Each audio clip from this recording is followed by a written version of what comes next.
Hello everyone and good morning. আজ ছিল আমাদের পোর্ট ব্লেয়ারের ডে 2।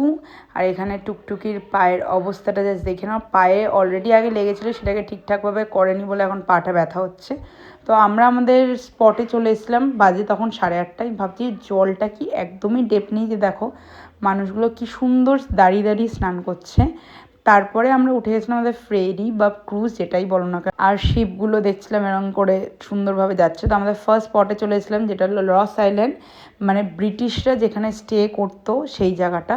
আর এখানে অ্যাঞ্জেল ফিশগুলো এত বড় আর উপর থেকে এত সুন্দর বোঝা যাচ্ছে। তো রস আইল্যান্ডে প্রচুর ডিয়ার আর পিকক এরকম ছাড়া, তো সবাই সুন্দর ডিয়ারের সাথে ফটো তুলছে, ভিডিও করছে, ইভেন ওদেরকে খেতেও দিচ্ছে। দেখো এখানে প্রচুর মেয়ে পিকক, মেল ফিমেল। আর ফিমেল পিককগুলো তো খুব সুন্দর গাছে উড়ে যাচ্ছে, বিকজ ওদের তো এত সুন্দর পেখম হয় না।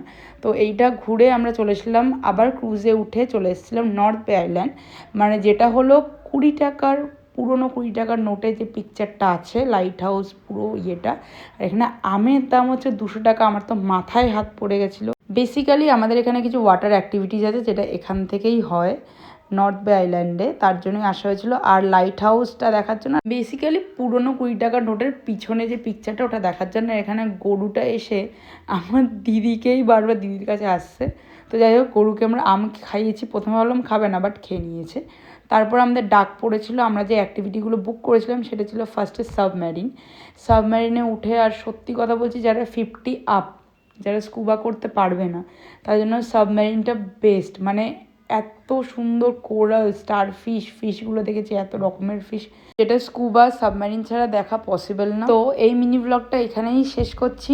ডে 2 এর সেকেন্ড পার্টটা নিয়ে পরের মিনি ব্লগে তোমাদের সাথে শেয়ার করব। আপাতত বাই।